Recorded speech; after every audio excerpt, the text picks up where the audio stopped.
नमस्ते दोस्तों। आज का हमारा टॉपिक है स्टेबिलिटी स्टडीज का। स्टेबिलिटी स्टडीज जिसे हम बोलते हैं स्थिरता।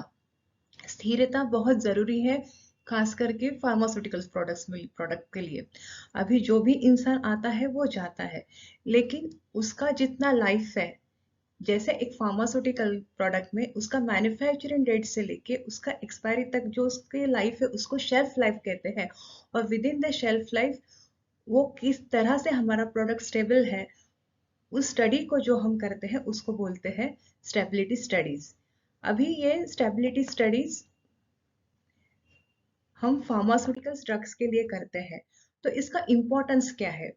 The ability of a pharmaceutical product to retain its chemical, physical, microbiological and biopharmaceuticals properties within the specified limits throughout its shelf life। मतलब जो भी हमारे प्रोडक्ट का शेल्फ लाइफ दिया है, उसके हर फिजिकल केमिकल टेस्ट का एक लिमिट स्पेसिफाई किया है। तो उतने उसके शेल्फ लाइफ में उसकी प्रॉपर्टीज जो रहेगी, फिजिकल, केमिकल, बायोफार्मास्यूटिकल्स, वो उसकी स्पेसिफाइड लिमिट में ही होनी चाहिए। तभी जाके हम बोल सकते हैं कि हमारा प्रोडक्ट स्टेबल है। अभी इसका इंपॉर्टेंस क्यों है? क्योंकि कोई भी चीज करने के पहले कुछ कुछ इंपॉर्टेंस होता है, कुछ मकसद होता है, वो भी हम लोग देखते हैं। अभी जो ड्रग स्टेबिलिटी है, एक अफेक्ट करती है सेफ्टी और इफिकेसी। मतलब ड्रग हमारा तब तक ही स्टेबल रहेगा ना, जब भी जाके वो अपना इफिकेसी देगा। मतलब अगर मुझे बुखार है, मैंने टैबलेट ली है, तो मेरा बुखार उतरेगा तो उतनी उसकी इफिकेसी है। लेकिन अगर उस ड्रग का में उतना कंटेंट ही नहीं है, तो जाके वो ड्रग उतना उसका परिणाम नहीं दिखाएगा। So it affects it stability. तो अगर मेरा प्रोडक्ट स्टेबल नहीं है, तो उसका रीजन एक ये हो सकता है कि with in the shelf life उसमें कुछ डिग्रेडेशन इम्प्यूरिटीज आ सकती है, जिसके कारण इट पॉसिबल कि लॉस ऑफ इफिकेसी होगा और कुछ एडवर्स इफेक्ट भी हो सकते हैं। कभी कभी सीरियल में देखा होगा, बहू ने एक्सपायरी की बात की मेडिसिन दी और सास। तो ये जाने दीजिए, ये अपना जोक्स पार्ट है।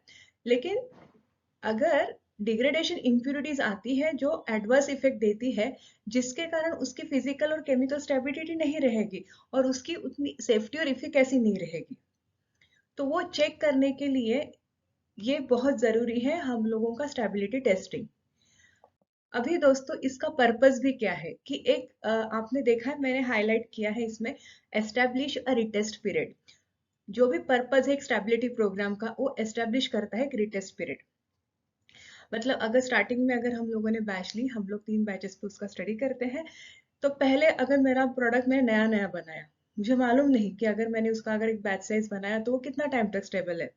हो सकता है वो 6 महीने भी रहे, 12 महीने भी रहे, 18 महीने भी रहे, 24 महीने भी रहे, 36 मंथ्स भी रहे। तो वो जो स्टेबिलिटी का हमारा पूरा प्रोग्राम रहेगा, दैट इज द उसका पर्पस यही रहेगा कि वो एक रिटेस्ट पीरियड स्पेसिफाई करेगा कि हाँ बाबा, मेरा प्रोडक्ट 36 मंथ्स में बिल्कुल स्टेबल रहता है। अभी 36 मंथ्स में भी अगर वो स्टेबल रहता है, तो हर जगह पे तो एनवायरमेंटल फैक्टर्स रिएक्ट होते हैं, जैसे कि टेम्परेचर है, ह्यूमिडिटी है, लाइट है। तो हर जगह जगह से, मतलब आज अगर मैंने बराबर स्टोर किया और मैं बोल रही हूँ कि मेरा प्रोडक्ट स्टेबल है, लेकिन दूसरी जगह वो जहाँ पे मैं सप्लाई करती हूँ तो वहां की भी टेम्परेचर कितना है, ह्यूमिडिटी कितना है, लाइट कितना है, ये सब डिफरेंट डिफरेंट जो एनवायरमेंटल फैक्टर्स है, उसका भी हम लोग स्टडी करते हैं। So the purpose of stability testing is to provide the evidence on how the quality of the drug substance or product varies with time under the influence of various environmental factors. मतलब आज के लिए नहीं, मेरा product 3 महीने में कितना stable है, 6 महीने में, 9 महीने में, 12 महीने में, 18 महीने में और 24 महीने में, कि ये सब फैक्टर्स अफेक्ट होने के बाद भी, टेम्परेचर, ह्यूमिडिटी, लाइट के होने के बाद भी वो कितना उसका रिएक्शन दिखा रहा है, मतलब कितना उसका जो लिमिट है उस लिमिट में है या नहीं। और अगर वो उस लिमिट में है, तो उस हिसाब से ही हम एक प्रोडक्ट का, अपने ड्रग प्रोडक्ट का एक रिटेस्ट पीरियड स्पेसिफाई कर सकते हैं। अभी कितने जोन होते हैं? तो क्लाइमेटिक जोन्स रहते हैं, मतलब एज पर आईसीएच गाइडलाइंस है, उसके हिसाब से हमारे 5 जोन होते हैं। Zone 1, zone 2, zone 3, zone 4A और जोन 4B। अब ये जोन कैसा रहेगा? पहला है टेम्परेट जोन, मेडिटेरियन, जिसको कि हम बोलते हैं सब ट्रॉपिकल जोन। तीसरा है हॉट एंड ड्राई जोन। चौथा ए है हॉट ह्यूमिड ट्रॉपिकल जोन। और पांचवा बी है हॉट हायर ह्यूमिडिटी जोन। अभी इसमें अगर याद रखने के लिए आपको टेम्परेट और मेडिटेरियन तो याद ही रहेगा। बाद में जो 3 4 5 है, मतलब 3 4 ए और 4 बी है, उसमें हॉट तो मेरा कॉमन है, लेकिन थर्ड वाला जो है उसमें ड्राई रहेगा, फिर ह्यूमिड रहेगा, और जो लास्ट वाला है उसमें हायर ह्यूमिडिटी रहेगा। अभी as per the name specifies, सो पहले इसका टेम्परेचर जो टेम्परेट जोन है उसका कम ही रहेगा। टेम्परेचर के एक मापदंडता इस तरह से दी है कि टेम्परेचर जो है वो +-2 डिग्री सेल्सियस है, और ह्यूमिडिटी जो है वो +-5%, मतलब उतना अलाउ किया है, +-2 डिग्री फॉर टेम्परेचर और +-5% ऑफ द रिलेटिव ह्यूमिडिटी। अभी टेम्परेट जोन में मेरा सबसे कम टेम्परेचर रहता है, जो कि है 21 डिग्री +-2, और उसका ह्यूमिडिटी रहेगा 45%, यानी 21 45 मेरा टेम्परेट जोन है, जो कि मेरा जोन 1 है। अभी जो सेकेंड जोन है वो मेडिटेरियन जोन, जिसको कि हम बोलते हैं सब ट्रॉपिकल जोन। आप अगर विजुअलाइज करेंगे वर्ल्ड मैप, तो आपको ऊपर से मतलब शुरुआत करनी है, तो आपको ध्यान में आएगा, मतलब सब ट्रॉपिकल जोन में मेरा टेम्परेचर है 25 डिग्री मेरा टेम्परेचर है, और 60% ह्यूमिडिटी है। तो वो हो गया मेरा मेडिटेरियन यानी सब ट्रॉपिकल जोन। थर्ड है मेरा हॉट ड्राई जोन। अभी ये हॉट ड्राई जोन में मेरा टेम्परेचर तो अभी थर्ड फोर्थ और फिफ्थ, फोर्थ ए और फोर्थ बी में मेरा टेम्परेचर 30 डिग्री कॉमन रहेगा, लेकिन ह्यूमिडिटी वैरी करेगा। अभी हॉट ड्राई है तो इसका ह्यूमिडिटी भी 35 है। तो थर्ड जोन का हमारा है 30-35 लिमिट। और चौथा ए है, फोर्थ ए हॉट ह्यूमिड। हॉट भी है, ह्यूमिड भी है, उसका है 30 डिग्री 65% आरएच, 30-65। और फोर्थ बी है, उसका है हॉट हायर ह्यूमिडिटी, मतलब हॉट तो वो रहेगा, हॉट है तो मेरा टेम्परेचर बिल्कुल 30 डिग्री सेल्सियस है। इतना तो आपको दिमाग में रखना है कि हॉट अब जहाँ पे मैंने बोला है उसका टेम्परेचर है 30 डिग्री, और हायर ह्यूमिडिटी तो 75% ह्यूमिडिटी, सो 30-75। मुश्किल हो रहा है ना ऐसा? समझा आपको? नहीं समझा होगा, क्योंकि ये फर्स्ट टाइम ग्रास करने में बहुत मुश्किल होता है कि हाँ बाबा, पहला zone temperate zone, Mediterranean zone, वो 21-60, कभी कभी गलत हो जाता है 21-45। तो जैसे टेम्परेचर का मैंने कहा कि वो ग्रेजुअली इंक्रीज होता है, सिर्फ आपको टेम्परेट और मेडिटेरियन का याद रखने में 21, और सेकेंड का है 25, और बाद में तीनों का तो 30-30 है। और जो ह्यूमिडिटी है वो 45 है, 60 है। थर्ड के लिए मेरा 35 है, क्योंकि ड्राई है, उधर बोला मैं 35% है, बाद में 65-75। फिर भी अगर मुश्किल हो रही है तो शॉर्ट फॉर्म में, और zone 1 T, T, M, S T, H D, double H T, triple H. फिर भी ना याद रहा होगा तो मैं आज आपको एक जस्ट एक बताती हूँ। हम लोगों को जैसे लगता है ना कि हमारे पास बहुत दुख है हमारी जिंदगी में, लेकिन वो दुख तब तक नहीं हम लोग समझ नहीं पाते जब तक हम अपने से ज्यादा पर्सन को नहीं देखते। जैसे कि कहते हैं ना, मैं तब तक अच्छे जूतों के लिए रोया, मैं तब तक अच्छे जूते के लिए रोया, जब तक मैंने उस इंसान को ना देखा जिसके तो पैर ही नहीं थे।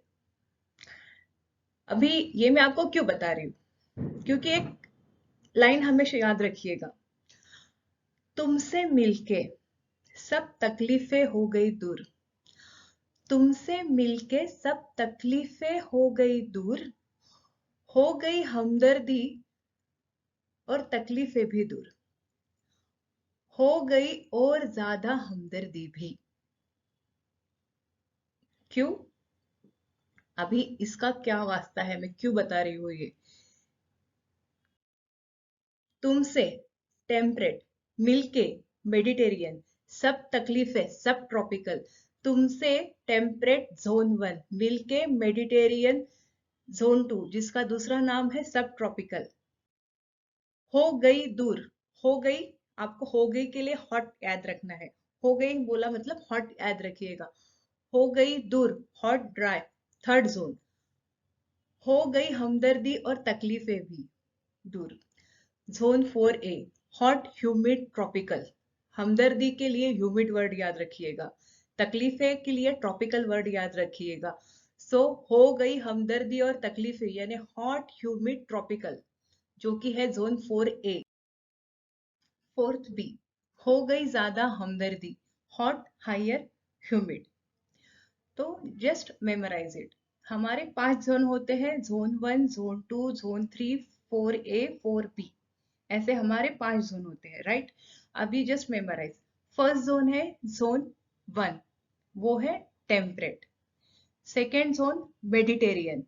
Third zone HD, hot dry. Hot dry third zone मेरा। फिर है फोर्थ ए, HHT, हॉट ह्यूमिड, जिसको कि हम ट्रॉपिकल जोन भी बोलते हैं। और पांचवा है, पांचवा मतलब फोर्थ बी है HHH, हॉट, हायर, ह्यूमिड। सो दोस्तों, मुझे प्लीज बताइए कि आपको ये जो जिस तरह से मैंने बताया है कि इस तरह से जोन याद रखने हैं, please let me know whether the same is interesting और नॉट। और इससे याद रखने के लिए कुछ आपके सुझाव होंगे तो प्लीज बताइएगा। Thank you very much for listening this show. Thank you. If you like it, please like, share and subscribe. Thank you.